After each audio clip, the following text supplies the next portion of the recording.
حضرت فاطمہ الزہرا کے سونے کے ہار کے حوالے سے ایک مشہور واقعہ اسلامی تاریخ میں موجود ہے جو اثار سخاوت اور اللہ کی رضا کے لیے قربانی کی اعلیٰ مثال کو پیش کرتا ہے۔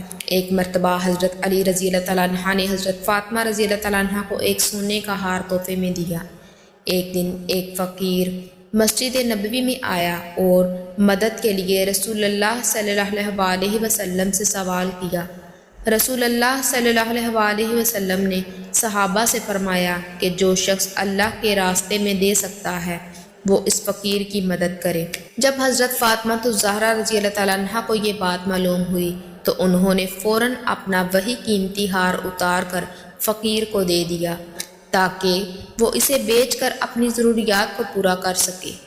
فقیر نے خوش ہو کر وہ ہار لیا اور بازار میں جا کر بیچنے کے لیے پیش کیا۔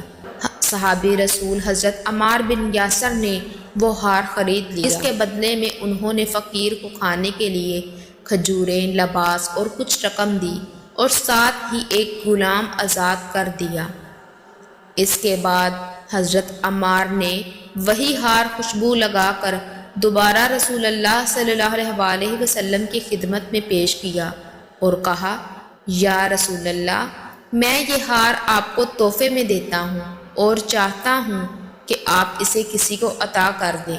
رسول اللہ صلی اللہ علیہ وسلم نے اس ہار کو لے کر اپنے پیارے صحابی حضرت عمار بن یاسر رضی اللہ تعالیٰ عنہ کے جذب اثار کی تعریف فرمائی اور پھر وہ ہار دوبارہ حضرت فاطمہ الزہرا رضی اللہ تعالیٰ عنہ کو تحفے میں دے دیا۔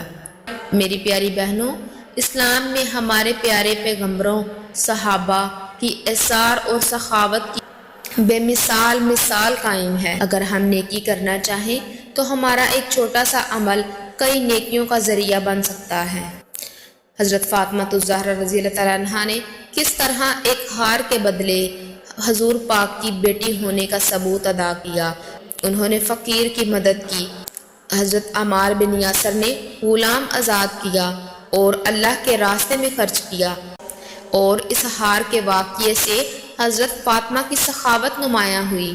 یہ واقعہ ہمیں سکھاتا ہے کہ اللہ کی راہ میں خرچ ہوا مال کئی گنا زیادہ برکت کے ساتھ واپس آتا ہے، اور نیکی کا ایک عمل کئی لوگوں کی زندگی میں خوشیاں بکھیر سکتا ہے۔